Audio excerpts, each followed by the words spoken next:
শুভ সকাল। শরীয়তপুর সরকারি কলেজের একাদশ শ্রেণীর নবীন সুপ্রিয় শিক্ষার্থীরা, শরীয়তপুর সরকারি কলেজের পক্ষ থেকে তোমাদের জানাই শুভেচ্ছা ও অভিনন্দন। একই সাথে অর্থনীতি বিভাগের পক্ষ থেকেও তোমাদের জন্য অশেষ শুভকামনা, শুভেচ্ছা আর অভিনন্দন। তোমাদের সাথে এটি আমার প্রথম ক্লাস। আমি আশা করছি তোমরা বাসায় সুস্থ আছো, নিরাপদে আছো, ভালো আছো। কলেজের প্রথম দিন, প্রথম ক্লাসটি তোমাদের পদচারণায় যে আনন্দমুখর হতো, আজ অনেক খারাপ লাগছে বিষয়টি ভাবতে যে অন্যান্য শিক্ষাবর্ষে এই পরিস্থিতি অনুষ্ঠানটি যেই আঙ্গিকে, যেই মাত্রায়, যে আবহে হতো, আজকে তোমাদের আর আমার মধ্যের অদৃশ্য দেয়ালটির কারণে সেটি এবার হলো না। হতাশার জায়গাটি তোমাদেরও আমারও, কিন্তু তারপরেও আমার ভালো লাগার জায়গাটি হচ্ছে যে এই প্রথম ক্লাসটিতে তোমাদের সাথে যেই বিনিময়টা হতো সেটি হয়তো হলো না। এটি হয়তো তোমাদের কলেজ জীবনের প্রথম দিনের একটি ভিন্ন মাত্রায় স্মৃতি হয়েও থাকবে, আমার জন্য অবশ্যই। তো আমি আমার একটু পরিচয়টা দিয়ে নেই। আমি হচ্ছি প্রদ্যুৎ কুমার দাস, সহযোগী অধ্যাপক ও বিভাগীয় প্রধান, অর্থনীতি বিভাগ, শরীয়তপুর সরকারি কলেজ। প্রতিবারে তোমাদের এই ক্লাসটির জন্য অনেক আয়োজন থাকে। আমরাও উদ্গ্রীব থাকি তোমাদের সাথে এই নতুন মুখগুলোর সাথে পরিচিত হওয়ার, কিন্তু এই বৈশ্বিক মহামারীর কারণে আজ সেটি হলো না। তো এই রকম প্রেক্ষাপটে তোমাদের সাথে পরিচিত হতে পারার যে আনন্দটি, সেটি হয়তো সেই মাত্রায় হবে না বা হওয়ারও নয়, কিন্তু তারপরেও যে এই বর্তমান পরিস্থিতিতে বা এই করোনাকালীন সময়ে আমাদের শিক্ষা ব্যবস্থায় আমরা এই অনলাইন ক্লাসের ভিতর দিয়ে তোমাদের সাথে সম্পৃক্ত হতে পারছি বা তোমরা আমাদের সাথে সম্পৃক্ত হতে পারছো, এবং ক্লাসটি যথারীতি শুরু হয়ে ধারাবাহিকভাবে হয়তো চলতেও থাকবে, এটি কিন্তু কম নয়। তো আমাদের লক্ষ্য হচ্ছে যে তোমাদের সেই পদচারণায় মুখরিত ক্লাস, সেটি হয়তো কলেজ ক্যাম্পাসে আমরা ওইভাবে নিতে পারবো না, কিন্তু তারপরে অনলাইনের ভেতর দিয়ে বা অনলাইনের ক্লাসের মধ্য দিয়ে আমরা এমনভাবে সম্পৃক্ত থাকব যেন আমরা বুঝে উঠতে পারবো না যে আমরা বোধহয় পড়াশোনা করছি না, আমরা মনে হয় পিছিয়ে যাচ্ছি, এমনটি কিন্তু হবে না। আমাদের এই অনলাইন ক্লাসগুলো ধারাবাহিকভাবে হবে এবং তোমরা অন্যান্য ক্লাসগুলিতেও সম্পৃক্ত থাকবে। তাহলে পরে এই পড়াশোনার যে গতিশীলতার বিষয়টি, সেটি থাকবে, এটি আমার বিশ্বাস। তো তোমাদের সাথে এই ক্লাসটিতে ওই বারবার আমার সেই একই কথা মনে হচ্ছে যে এই ক্লাসটিতে তোমাদের সাথে সরাসরি যুক্ত থেকে কথা বলার যেই আনন্দটি পেতাম, সেটি হয়তো হচ্ছে না বা হবে না, কিন্তু তোমরা এই ক্লাস আপলোড করে বাসায় দেখবে।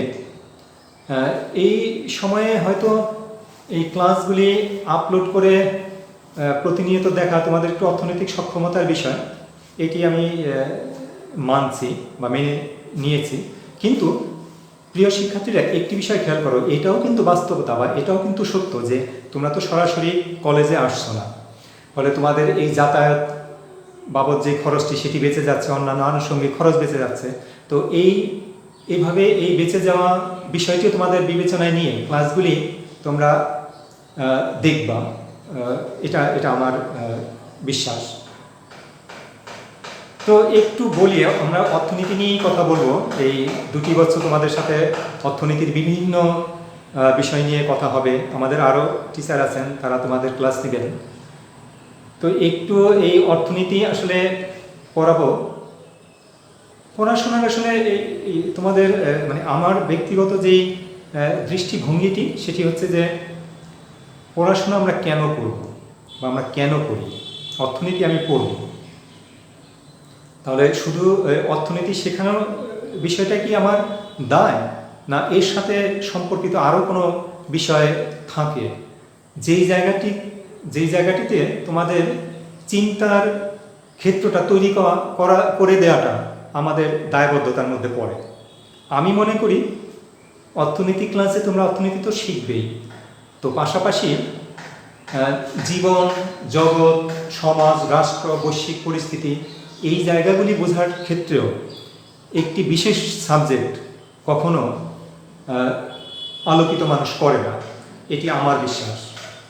তুমি যদি সাহিত্য না পড়ো, জীবনের বড় একটি অংশ বা তোমার জীবন দর্শন একটা অংশ তোমার অজানা থেকে যাবে। সাহিত্যে 2টি দিক থাকে, তোমরা নিশ্চয়ই স্যারটা তোমাদের বলবেন। আমার দৃষ্টিভঙ্গির কথা বলছি যে সাহিত্য আমরা দেখছি 2টি দর্শন, একটি হচ্ছে মুগ্ধতা, একটি হচ্ছে যৌক্তিকতা বা যেটা দর্শন বলি। তো প্রতিটি সাবজেক্টের ক্ষেত্রেই সাবজেক্টের যেমন একটা জানার বিষয় আছে, পাশাপাশি সেটির একটি দার্শনিক ভিত্তি আছে। তো এই কারণেই বলছি যে অর্থনীতি পড়াবো বা অর্থনীতি আমরা পড়ব, পাশাপাশি অন্যান্য বিষয় বা অন্যান্য বিষয়গুলি সম্বন্ধে আমাদের জানা বোঝা দরকার বা পড়ব।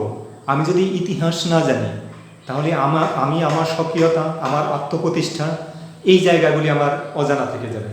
আমি যদি দর্শন না পড়ি বা যুক্তিবিদ্যা না পড়ি, আমার ভেতরের যে দৃষ্টিভঙ্গি, এটার ভিত্তিটা মজবুত হবে না। আমার যৌক্তিকতা, আমার চিন্তার জগৎ, আমার ভাবনার জগৎ, আপেক্ষিকতা, তো এই জায়গাগুলি আমার দুর্বল থেকে যাবে। আমি যদি রাষ্ট্রবিজ্ঞান না পড়ি, তাহলে আমি রাষ্ট্র, নাগরিক, এই পারস্পরিক সম্পর্ক, এই জায়গাগুলো তো আমার অজানা থাকবে। আমি বলছি যে এই পিরিয়ডে, এই সময়তে দেখো, আমরা রাষ্ট্রের কাছ থেকে কিন্তু বিভিন্ন সুবিধা দাবি করছি, কিন্তু এই করোনাকালীন সময়ে আমাদের রাষ্ট্রের প্রতি কিন্তু দায়বদ্ধতাও আছে। কেন? যে আমরা যদি স্বাস্থ্যবিধি না মেনে চলি, তাহলে কিন্তু আমি আক্রান্ত হলে আমার পরিবার আক্রান্ত হবে, পাশাপাশি আমার সংস্পর্শে যারা আসছে তারা আক্রান্ত হবে। সুতরাং এই জায়গাটিতে কিন্তু আমাদের সচেতন হওয়া উচিত, এবং এটা কিন্তু একটা সুনাগরিকের দায়ের মধ্যেও পড়ে, দায় দায়িত্বের মধ্যেও পড়ে। সেই অর্থে আমি বলছি যে আমার তো পরিণীতিও শিখতে হবে, সুনাগরিকের গুণাবলীও জানতে হবে। আর বিজ্ঞান এ তো আমার লাগবে, কারণ আমি আমার ভাবনার যৌক্তিক বিশ্লেষণ যদি না করি, শুধু আবেগিক বিশ্লেষণ যদি করি, তাহলে আমার বিভিন্ন বিষয়গুলি আমার জটিল এবং সংকট তৈরি করতে পারে। সেখানে আমার বিজ্ঞান লাগবে, আমার যৌক্তিকতা লাগবে। সুতরাং কোনো জায়গাটি আমার দৃষ্টিভঙ্গি থেকে আমি বলবো যে শিক্ষার ক্ষেত্রে একটি বিশেষ সাবজেক্ট শেষ কথা নয়, বরং প্রতিটি সাবজেক্ট বা প্রতিটি বিভাগ একটি অপরটির পরিপূরক। এটি আমি আমার ব্যক্তি জীবন দিয়ে উপলব্ধি করছি, এবং আমি আমার চিন্তার জায়গাটিকে তোমাদের ভিতরেও দিয়ে রাখি, যে তোমরা সময়ে সিদ্ধান্ত নিবে যে এই কথাগুলির বাস্তবতা সময়ের প্রেক্ষিতে কতটা যৌক্তিক এবং কতটা ভাবনার বিষয়। মানুষের জীবনকে তো দোতলা ঘরের সাথে তুলনা করা হয়, যেখানে একটি বলা হচ্ছে জীব সত্তা আর একটি হচ্ছে মানব সত্তা। তো আমরা যদি জীব সত্তা, আমরা যদি খাবার না খাই, তাহলে আমার শরীরটা বাঁচে না, মারা যায়। কিন্তু আমার মনের ক্ষুধা যদি না মেটে, তাহলে তো আমার আত্মার মৃত্যুটি ঘটে। তাহলে আমার এই 2টি জিনিসের ভেতরে যেই সিঁড়ি হিসাবে যেই সত্তাটি কাজ করে, সেটাকে আমরা বলছি শিক্ষা। তো এই শিক্ষা মানব সত্তা এবং জীব সত্তা, এই 2টির ভিতরে যে সিঁড়ির কাজটি করছে, সেই শিক্ষা শুধু একটি বিষয়ভিত্তিক বা বিষয়কেন্দ্রিক হতে পারে না, এটি আমার বিশ্বাস। কারণ হচ্ছে এই শিক্ষা আসবে বিজ্ঞান থেকে, আসবে এই শিক্ষা আসবে অর্থনীতি থেকে, সমাজনীতি, রাজনীতি, ইতিহাস, সকল বিষয়গুলি থেকে এই শিক্ষাটি আসলেই আমি আমার জীবনবোধকে আলোকিত করতে পারব। তো এই যে জীবনের ক্ষেত্রে শিক্ষার যে প্রয়োগ, এটি জানার জন্য শুধু অর্থনীতি নয়, বরং বিভিন্ন বিষয়গুলি আমাদেরকে ভাবনায় রাখা দরকার। তো আমার অভিমত বা আমি বোধ করি সবসময় যে মানুষের জীবনে যেই ভাবনাগুলি, এগুলি বহুমাত্রিক জানা বোঝার ভিতর দিয়ে পরিশীলিত হয় এবং পরিশীলিত হবে। শিক্ষার ক্ষেত্রে আমি হয়তো অর্থনীতি পড়াতে গিয়ে অর্থনীতির বিভিন্ন জটিল বিষয় তোমাদের সাথে কথা বলবো, বিভিন্ন বিষয়ে আলোচিত হবে। পাশাপাশি তোমাদেরকে একজন আলোকিত মানুষ হওয়ার জন্য এই রুচি, ব্যক্তিত্ব, মেধা, প্রজ্ঞা, এগুলি 21শ শতাব্দীর মানুষ হিসাবে তোমাদের যোগ্যতার মাপকাঠি হবে বা হওয়া উচিত, এটি আমি মনে করি।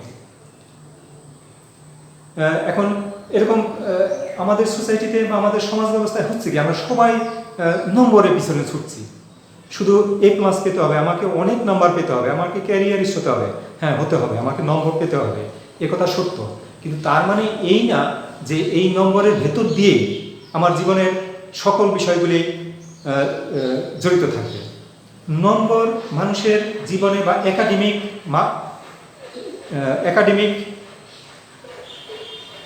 মূল্যায়নের একটি মাপকাঠি হতে পারে, কিন্তু আলোকিত মানুষ শুধু A+ বা অনেক নম্বর প্রাপ্তির ভিতর দিয়েই হয় না, বরং আমি যেটা বলছি যে এই মানুষের মেধা, মনন, প্রজ্ঞা, রুচি, ব্যক্তিত্ব, এই জায়গাগুলিও আমাদের যোগ্যতার মাপকাঠি। এবং 21শ শতাব্দীর মানুষ হিসেবে তো তোমাদের জন্য এই যোগ্যতা শুধু একাডেমিক শিক্ষাই না, পাশাপাশি এই বিষয়গুলি সামনে আসবে, তবেই হবে তোমরা আলোকিত মানুষ।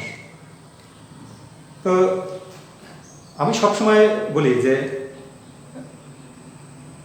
শিক্ষা এবং এই রুচির বিষয়টিও কিন্তু তোমার দীর্ঘমেয়াদী চর্চার ভিতর দিয়ে গড়ে উঠবে। যেমন আমি যদি বলি যে সভ্যতার সংস্কৃতির পার্থক্যের কথাটি যদি বলি, ধরো আমার এই সামনে একটি মোবাইল আছে, আমি ক্লাস রেকর্ড করছি, সামনে একটি মোবাইল আছে, মোবাইলটি আমাকে এই মোবাইলটি ভেঙে গেল, আমি তো ঠিক করতে পারবো না। কিন্তু আমাকে যদি এই মোবাইলটি কীভাবে ঠিক করতে হবে এটি যদি কেউ শিখিয়ে দেয়, আমি কিন্তু ঠিক করতে পারবো। সেটি যদি আমি একবারে ঠিক করতে নাও পারি, আমার একাধিকবার দেখিয়ে দিলে আমি সেটি ঠিক করে ফেলতে পারবো। কিন্তু আমাকে যদি বলা হয় একটি ভালো কবিতা লিখে দাও কিংবা একটি ভালো গান লিখে দাও, আমি কিন্তু চাইলেই সেটি পারবো না। কেন পারবো না? কারণ এই সংস্কৃতি সহসাই ভাঙ্গা করা যায় না, কিন্তু সভ্যতাকে চাইলে পরে আমরা ভাঙতে পারি, আবার গড়তে পারি। তাহলে এই যে সভ্যতা বিষয়টি, সংস্কৃতির বিষয়টি, সভ্যতা আমরা ভাঙতে করতে পারলেও সংস্কৃতি সহসাই ভাঙা করা যায় না। এটা দীর্ঘমেয়াদী একটি চর্চার ভেতর দিয়ে গড়ে ওঠে এবং সেটির জন্যই প্রয়োজন আলোকিত শিক্ষা। এবং সেই জায়গাটিতেই আমি বলছি যে সেটি শুধু একটি বিষয়ভিত্তিক বা একটি বিশেষ সাবজেক্ট তা নিশ্চিত করে। প্রিয় শিক্ষার্থীরা, আমি এই জায়গাতেই তোমাদের উপরে একটু কথা বললাম যে আমরা পড়াশোনা করব, আমরা বিষয়ে শক্ত হব, পাশাপাশি আমাদের অন্যান্য বিষয়গুলি, মানে অনেক কিছু পড়াশোনা হয়, তাতে দেখাশোনা হয়, জানাশোনা হয় না। সেই জায়গাটি আমি পরিষ্কার করতে চাইছিলাম যে শুধু অর্থনীতি পড়তে এসে শুধু অর্থনীতিই না, বরং আজকের বৈশ্বিক প্রেক্ষাপট এবং দেখো তোমরা এই করোনাকালীন সময়ে কিন্তু এসে বিশ্ব অর্থনৈতিক ব্যবস্থা বা বৈশ্বিক অর্থনীতি পাশাপাশি কিন্তু দেশীয় অর্থনীতি অনেকটা ঝুঁকিতে পড়েছে। এখন এই যে এই স্মরণকালের এক অপ্রত্যাশিত বলতে পারো এই করোনা, অবশ্যই অপ্রত্যাশিত, এটি এসে আমাদের জীবনাচরণকে অনেকটা বিপর্যস্ত করে ফেলেছে। আমাদের শারীরিক স্বাস্থ্য ঝুঁকির পাশাপাশি আমরা মানসিকভাবে অনেকটা একটু ভিন্ন মাত্রা তৈরি হয়েছে। তবে এটাও সত্যি যে আমরা এই প্রাথমিক কাটিয়ে উঠেছি, আমরা প্রাথমিক ধাক্কাটা বলতে পারি আমরা সামলে উঠেছি। এখন আমরা এই পরিস্থিতিটি হয়তো সমস্যায় চলে যাবে না, কিন্তু এর ভেতর দিয়ে বা একে সাথে নিয়ে আমরা আমাদের জীবন চালিয়ে নিতে হবে, বা এটাকে ধরে নিয়েই আমরা সামনে এগিয়ে যাব। তো আমি অনেক কথা বলে নিলাম। তোমাদের সামনে ক্লাসে থাকলে হয়তো তোমাদের শেয়ারিংটা হতো। আমি যেমন বলি তোমাদের কাছ থেকে শুনি। তো এই শোনা আর বলা এর ভেতরের যেই সময়টি, এটি যেই চিত্তাকর্ষক হয় প্রথম ক্লাসটিতে, সেটি হয়তো হলো না তোমাদের সাথে। তো এই করোনা ঝড় থেমে যাবে একদিন, একথা সত্য, থেমে যাবে। আমরা আবার সেই উৎসবমুখর পরিবেশে ক্লাসের জন্য উন্মুখ হয়ে থাকবো, এটাও সত্য। তো সেই দিনটির জন্য আমাদের অপেক্ষা করতে হবে, কারণ সময় থেমে থাকে না, সময় গতিশীল, এবং সময় মানদণ্ডে বা সময় বিবেচনায় আমরা সকল বিষয়গুলিকে সামনে রেখেই আমাদের সকল ভাবনা চিন্তা, আমাদের জীবনবোধ পাল্টে যায়। তো একদম অর্থনীতির প্রথম ক্লাসটিতে তোমাদের সাথে পরিচিতি হওয়াটাই আমাদের লক্ষ্য থাকে, এবং তোমাদের সাথে আমাদের যেই প্রথম সূচনা ক্লাস, সেই ক্লাসটিতে তোমাদের ভালো লাগা মন্দ লাগার জায়গাগুলিও আমরা একটু শুনি। আমরা তোমাদের কাছে কী চাই সেই বিষয়গুলিও তোমাদেরকে একটু জানিয়ে রাখি। তোমরাও তোমাদের ভালো লাগার জায়গা থেকে কিছু বলো, সেটি হলো না। তারপর আমি এই অনলাইন ক্লাসের ভেতর দিয়ে আমি আবার আরেকটু ভাবনার জায়গাটি তোমাদের বলে রাখি। সেটি হচ্ছে, সরাসরি ক্লাসে হলে পরে আমি কিন্তু তোমাদের পছন্দের জায়গাটিকে রাখি, পছন্দের জায়গাটিতে স্বাধীনতা রাখি, অর্থাৎ পছন্দের স্বাধীনতা তোমাদের থাকবে ক্লাসে প্রশ্ন করার বিষয় এবং জানাশোনার বিষয়। এবং সেটি আমি বলছি যে আমার অর্থনীতির বিষয়ের বাইরেও যদি তোমাদের কোনো বিষয়ে জানাশোনার কোনো কৌতূহল কখনো জাগে মনে, সেটিও আমি তোমাদের অবাধ স্বাধীনতা দিয়ে রাখি, সেটি আমার সাথে শেয়ার করার জন্য। এবং সেটি আমি সময়ে সংকুলন না হলে পরবর্তী সময়ে দেওয়ার চেষ্টা করি, এবং সেটি আমার সব সময় থাকে, ভবিষ্যতেও থাকবে। তোমাদের অনলাইন ক্লাসের মধ্যেও থাকবে, আবার যখন এই করোনাকালীন সময়টা শেষ হয়ে গিয়ে ক্লাস হবে তখনও সেটি হবে। এটি আমার নিজস্ব অভিপ্রায়, বা আমি সেভাবেই হয়তো তোমাদের সাথে পরিচিত হব, বা তোমাদের সাথে আমার চলার পথটিও এরকম মসৃণই হবে। একই সাথে আমি আমার ক্লাসটিতে যে বিষয় একদম একটি বিষয় অবশ্যই বলি, যে বিষয়টি নিয়ে আমি একদম কম্প্রোমাইজ করি না, সেটি হচ্ছে কথা বলা। এর মানে এই না স্যারের সাথে কথা বলা যাবে না, অবশ্যই কথা বলা যাবে। সেই কথা বলার জায়গাটি হবে, মানে অহেতুক কথা বলার জায়গাটি থাকবে না। তো সেটি সরাসরি ক্লাসের বিষয়, সেটি যদি আবার সময় হয় সেই সময় আমরা সেটি বলবো। আজকের অর্থনীতি ক্লাসে অর্থনীতির মানুষ হিসাবে, আমি অর্থনীতি পরিবারের একজন মানুষ হিসাবে তোমাদের সাথে আমার অর্থনীতি বিষয়ে কিছু কথা অন্তত বলা দরকার, এবং পরবর্তী ক্লাসে হয়তো আমরা একদম ধারাবাহিকভাবে বইয়ের অধ্যায় ভিত্তিক প্রশ্নগুলি, অধ্যায় ভিত্তিক আলোচনাগুলি আমরা একদম বিস্তারিতভাবে করব। অর্থনীতির মানুষ হিসেবে তোমাদের বা তোমরা অর্থনীতির ছাত্রী হিসেবে একদম প্রাথমিক একটি ধারণা তোমাদের নিশ্চয়ই আছে। সেই বিষয়টি হচ্ছে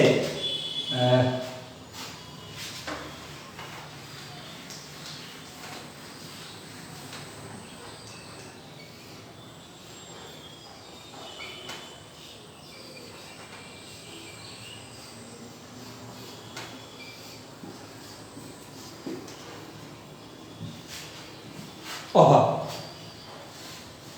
অর্থনীতিতে আমরা অভাব বলতে কি বুঝি?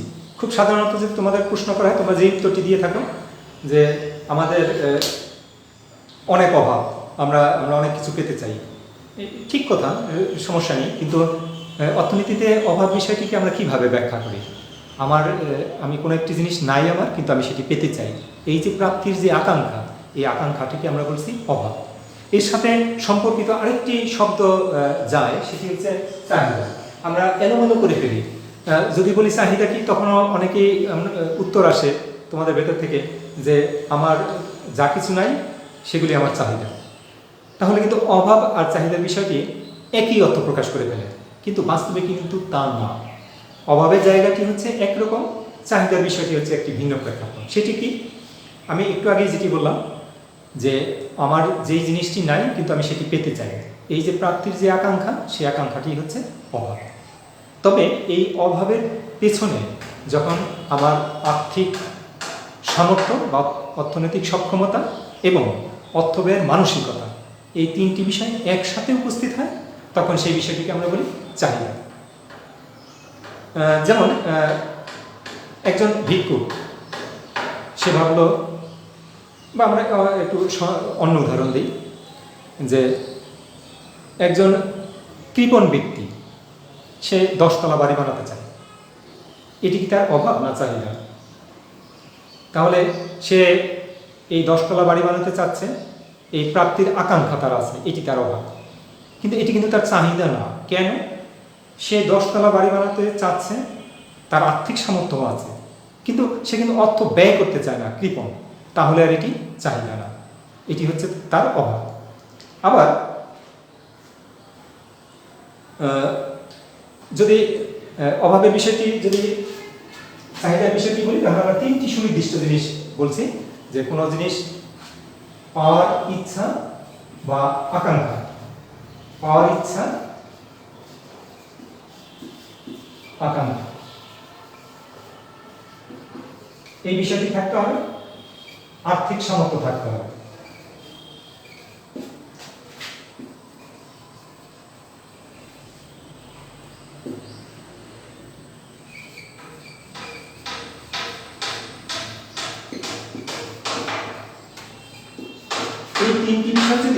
এই তিনটি বিষয় যদি অর্থনীতিতে একসাথে থাকে, তখন সেটাকে আমরা বলি চাহিদা। কিন্তু শুধু কোনো কিছু প্রাপ্তির আকাঙ্ক্ষা বা ইচ্ছা, এটি হচ্ছে অভাব। যেমন ভিক্ষুকের টয়টা গাড়ি কেনার ইচ্ছা বা আকাঙ্ক্ষা, এটা কি চাহিদা? এটা কিন্তু তার চাহিদা হবে না। কেন? তার ইচ্ছা আছে, টয়টা গাড়ি কেনার ইচ্ছা আছে, তার অর্থ ব্যয় করার ইচ্ছা তো আছে, কিন্তু তার আর্থিক সামর্থ্য নাই, তাহলে এটি তারা চাহিদা হবে না। তাহলে অর্থনীতিতে অভাব এবং চাহিদার মাঝখানে যেই জায়গাটি স্পষ্ট হলে তোমরা, সেটি হচ্ছে যে কোনো কিছু নাই, তা প্রাপ্তির আকাঙ্ক্ষা হচ্ছে অভাব। এই অভাবের পশ্চাতে যখন আর্থিক সামর্থ্য এবং অর্থব্যয়ের ইচ্ছাটি থাকে, তখন 3টি বিষয় একসাথে থাকে, তখন সেটিকে আমরা বলি চাহিদা। তো প্রিয় শিক্ষার্থীরা, এই যে অভাব, যে শব্দটি আমি বললাম, এই মানুষের জীবনে এই অভাব হচ্ছে অসীম।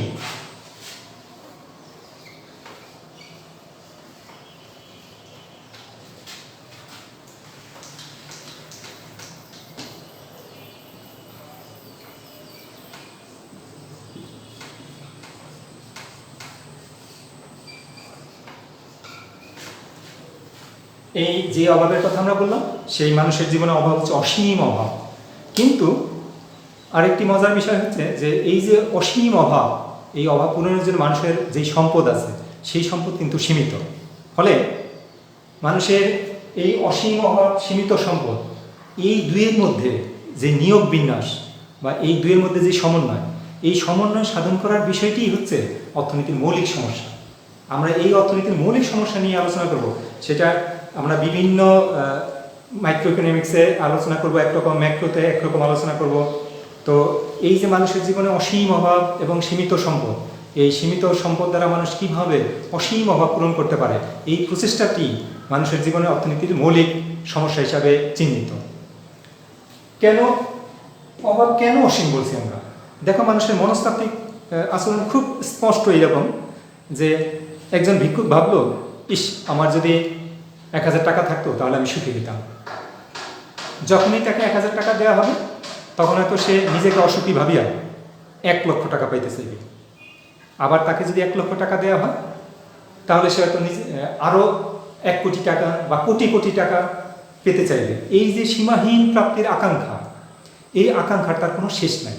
অর্থাৎ একটি অভাব পূরণ হলেই নতুন আঙ্গিকে, নতুন মাত্রায় অন্য একটি অভাব এসে দাঁড়ায়। এর ফলে এই অভাবের তার শেষ হয় না।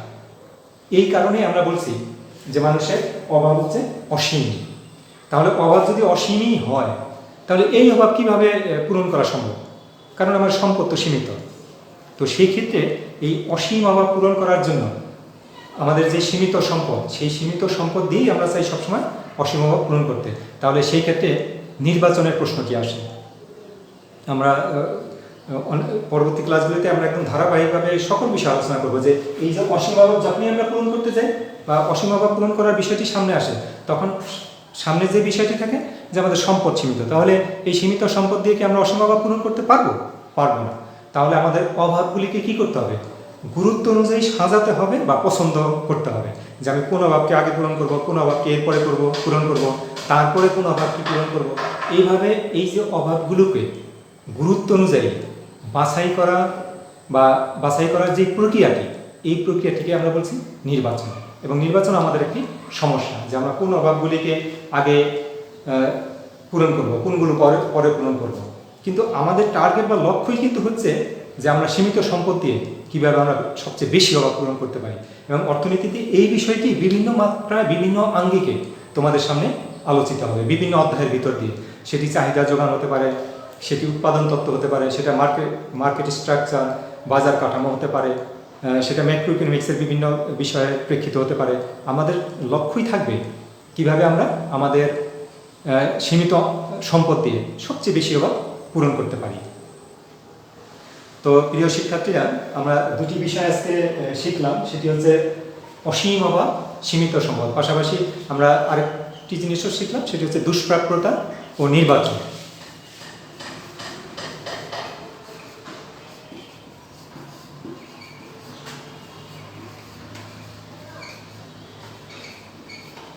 মানুষের জীবনে যে অসীম অভাব, এই অভাব পূরণের সম্পদ আমাদের সীমিত, সম্পদের এই যে সীমাবদ্ধতা বা অপ্রতুলতা, এই বিষয়টি হচ্ছে দুষ্প্রাপ্যতা। অর্থাৎ আমাদের সম্পদ প্রয়োজনের তুলনায় কম আছে, এই যে কম থাকাটা, এটাই হচ্ছে দুষ্প্রাপ্যতা।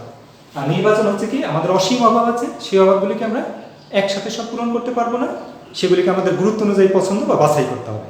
এই বাছাই করার প্রক্রিয়াটি হচ্ছে নির্বাচন।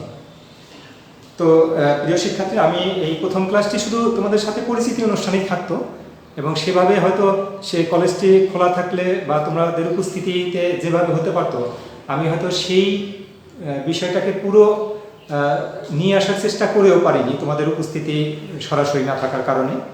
তো তারপরে আমরা আজকে যে পরিচিতি অনুষ্ঠানটি বা পরিচিতিমূলক ক্লাসটি আমি তোমাদেরকে নিলাম, এইটি তোমরা একটু দেখতে থাকো বা তোমাদের ভালো লাগার জায়গাটি তো তোমরা থাকবে। তো তোমাদের যদি এই অর্থনীতি পড়তে গিয়ে বা তোমাদের ভালো লাগার জায়গাগুলি বা তোমাদের কাছে কোন জায়গাগুলি জটিল মনে হচ্ছে বা কোন অংশটি তোমার চিন্তার জায়গায় তুমি সমাধান পাচ্ছ না, এই বিষয়গুলি তোমাদের সাথে এই অনলাইন ক্লাসের ভেতর যুক্ত থাকলেও তোমরা কমেন্ট বক্সে লিখে রাখবা যে আমি এই বিষয়টি আমার একটু সমস্যা হচ্ছে বা আমি এই বিষয়টি জানতে চাইছি। তো সেই আমার যদি কমেন্ট বক্সে লেখা থাকে, তো আমি সেই প্রশ্নের উত্তর দিয়ে আবার নতুন করে তোমাদের সাথে আলোচনায় অংশগ্রহণ করব। তো আজকে ক্লাসটিতে সরাসরি আমরা অধ্যায়ভিত্তিক পাঠদান না করলেও আমরা প্রাথমিকভাবে তোমাদের সাথে পরিচিতি বা পরিচয় হলাম, এবং আমি অর্থনীতির একটু বেসিক জায়গা নিয়ে তোমাদের সাথে কথা বললাম। পরবর্তীতে তোমাদের সাথে এই অধ্যায়ভিত্তিক আরও টিচার আছেন, অধ্যায়ভিত্তিক ভাগ করে নিয়ে তোমাদের সাথে একদম বিস্তারিত আলোচনা হবে। এবং তোমাদের সরাসরি অংশগ্রহণ না হলেও তোমাদের প্রশ্ন কমেন্ট বক্সে আমরা যদি প্রশ্ন পাই, সেগুলির ভিতর দিয়ে তোমাদের অংশগ্রহণকে আমরা ধরে নেব। এবং আমার ধারণা, আমি যেমন ক্লাস নিচ্ছি, আমার পাশাপাশি বিভিন্ন কলেজে খুব মেধাবী প্রজ্ঞাবান স্যাররাও ক্লাস নিচ্ছেন। তোমরা যদি মনে করো সেখান থেকেও তোমরা উপকৃত হতে পারো, তো আমার সেই পরামর্শও থাকবে। পাশাপাশি তোমরা এই ক্লাসগুলি দেখে তোমাদের সমস্যাগুলি আমাদেরকে জানাবে, চিহ্নিত করবে, এবং যেগুলির উত্তর পরবর্তী ক্লাসে দিয়ে আমি ক্লাস নেওয়ার বিষয়টি শুরু করব। তো আবার আগামী ক্লাসে তোমাদের দেখার আমন্ত্রণ জানাচ্ছি। পাশাপাশি তোমরা বাসায় থাকো, সুস্থ থাকো, নিরাপদ থাকো এবং ভালো থাকো। এইভাবে পরবর্তী ক্লাসে আমাদের সাথে যুক্ত থেকে আমরা নতুন বিষয়গুলি নিয়ে শুরু করব। তোমাদের জন্য অনেক শুভকামনা। প্রথম ক্লাসের তোমাদের অনেক শুভেচ্ছা। তোমরা ভালো থাকো, সুস্থ থাকো। আগামী ক্লাস দেখার আমন্ত্রণ জানিয়ে আজকের অনলাইন ক্লাস শেষ করছি। ধন্যবাদ সবাইকে।